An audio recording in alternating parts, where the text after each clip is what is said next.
Was what they did to Lewis Hamilton in Mexico fair? Or are we facing one of the most controversial refereeing errors of the modern era? Stick around, because today we're going to unravel everything you didn't see in that 10-second penalty that ruined his first podium with Ferrari. What we discovered is shocking. The 2025 Mexican Grand Prix was destined to be a turning point in Lewis Hamilton's season. After a start to the year full of doubts, a complex adaptation to the Ferrari car, and an environment loaded with media pressure and the expectation of immediate results, the Autodromo Hermanos Rodriguez circuit seemed to finally offer a respite. Hamilton achieved a brilliant classification, third place on the starting grid. It was his best starting position so far this year, and more importantly, it was the first time all season that he was in a real position to get on the podium. Not only for him, but also for Ferrari, which carried the heavy shadow of the strategic and technical errors inherited from the previous era. The opportunity was golden. The hunger for the podium was evident in every gesture, every word, and every maneuver. Hamilton was ready. The race began with overwhelming intensity, as is usually the case on the Mexican track. From the lights, Hamilton firmly defended his position against the immediate attack of drivers like George Russell and Oscar Piastri, but the real duel came on lap 8. Max Verstappen, always aggressive, sniffed out the opportunity and launched himself on the inside into the first corner. He arrived with more speed than the turn allowed, and by closing the trajectory, forced Hamilton to go wide. It was a subtle contact, but enough to alter Hamilton's ideal line. From that moment on, the situation became a wheel-to-wheel tactical war. In turn 3, Verstappen cut on the inside and did not return the position. Hamilton, determined to make up for what he had lost, attempted a move to the outside at turn 4, but braked late, blocking the front left tire and going off the track. Instead of following the yellow line that marked the mandatory rejoining route, his car crossed the grass and returned to the asphalt ahead of Verstappen. This moment changed everything. In the eyes of the stewards, Hamilton had gained a lasting advantage by rejoining ahead of his rival without having regained position. According to the regulations, this constitutes a clear violation. But this is where the crack begins. Because while it is true that it cut the track, it is also true that the maneuver occurred in a context of intense fighting, where both drivers had committed aggressive actions, and where the state of the track, the altitude, and the conditions of the Ferrari SF25 played a determining role. The FIA did not see it that way. They considered that failure to follow the prescribed route was justifiable, but failure to yield position was sufficient to apply the standard 10-second penalty. To a casual viewer, it might seem like an appropriate sanction. But for those who understand the dynamics of a wheel-to-wheel battle, this penalty was perceived as excessive. Hamilton had not cut the track to avoid a deliberate loss of time. It was a reaction to a braking error induced by complex technical conditions. And the most painful thing of all is that this penalty, applied without nuances or consideration of the context, destroyed the only real chance of a podium finish that he had had with Ferrari all season. He went from a secure 3rd place to an inglorious 8th place. A devastating blow for any driver, but especially for a 7-time world champion who was fighting to claim his name in a legendary team. From that moment, the conversation stopped being about what could have been a historic podium and became a heated debate about sporting justice, interpretation of the regulations, and the treatment that the FIA accords to certain drivers. Hamilton's penalty was not just a time penalty. It was a message. And what that message said, explicitly or implicitly, was the real trigger for the drama. While Hamilton's sanction unleashed a storm of reactions, the statements that followed offered a completely different perspective than the one handled by the stewards. For many, the cut through turn 4 seemed like a poorly disguised strategy to preserve position.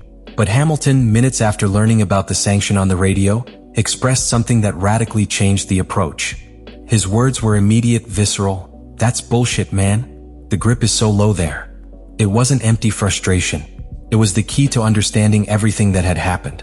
The Autodromo Hermanos Rodriguez is one of the most challenging circuits on the calendar, not because of its fast curves or the length of the layout, but because of an unavoidable environmental factor: altitude. At more than 2,200 meters above sea level, the air is thinner, aerodynamic resistance decreases, and above all, cooling the car's components becomes a monumental challenge. The brakes do not work as they should. Aerodynamic grip decreases. And most critically, the dust that accumulates outside the ideal line does not settle, floating on the asphalt like an invisible trap. Hamilton ran into this trap at just the worst moment. By leaving slightly open due to the fight with Verstappen, he entered a practically uncontrollable area. The asphalt there was not just dirty, it was impassable at high speed. He himself later described it as the dustiest place on earth. At that moment, control was no longer in his hands. When braking, the car simply did not respond as expected. He blocked the left front tire, slid without resistance, and with no other viable exit, crossed the grass to rejoin. He didn't do it to gain an advantage, he did it because there was no other way to get back on track without putting his car, Verstappen's, and his physical integrity at risk. The error then was technical and not tactical. And here a critical piece of the puzzle comes into play, the behavior of the Ferrari SF25. Since free practice, the car had shown clear signs of instability under braking. Former pilot and analyst Sam Bird explained it precisely. Hamilton had had multiple lockups in turns 1 and 4, especially during FP3. The Ferrari's braking system was having difficulty staying in its optimal operating range in Mexico. The team had already been dealing with a limited brake cooling system since the beginning of the season, which under normal conditions could be managed, but which at the altitude of Mexico City became a critical problem. Ferrari knew it was at its limit. The setup strategy had attempted to compensate for the loss of downforce with a more aggressive setup, but the balance became delicate. A nervous car when braking, with oversteer when entering corners and a tendency to lock up under pressure. Hamilton, accustomed to more progressive braking at Mercedes, was still adapting to Leclerc's braking style, which involves releasing the accelerator earlier and maintaining higher cornering speed. That transition was not complete, and Mexico exposed it in a cruel way. On a psychological level, the error also has an explanation. Hamilton was under pressure not just for the podium but for what it represented. Breaking the streak without podiums with Ferrari was more than a goal, it was a personal validation. Every decision he made that afternoon was conditioned by that desire for vindication. He defended aggressively. He attacked with determination. And in the end, in that microsecond where he should have braked earlier, he chose to extend the braking a little more. It was enough to trigger everything. The most shocking thing is that, despite all these circumstances, the FIA chose to apply the regulations literally, without considering the technical context, the state of the track, or the history of the car.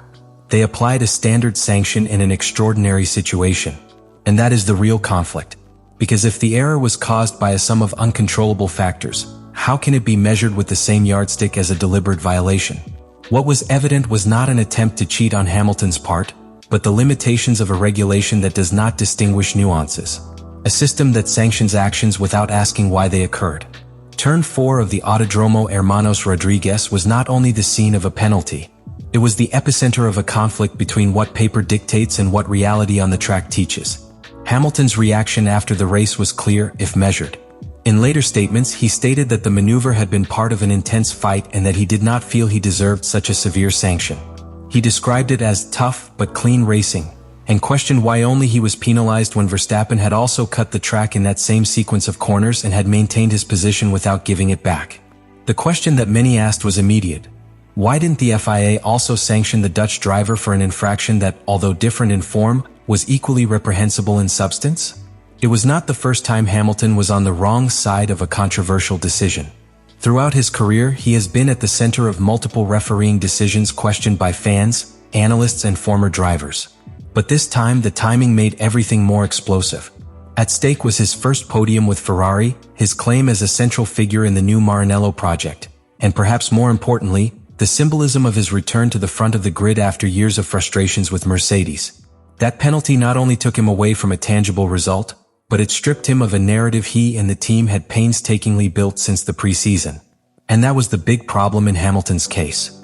Nobody denies that he left the track and came back ahead. But when a driver blocks due to lack of grip, in a car with a history of brake problems, on a track with critical altitude and compromised visibility, the penalty should at least open some room for interpretation. What the FIA did was the opposite. It closed the door. He applied a penalty as if nothing around him mattered.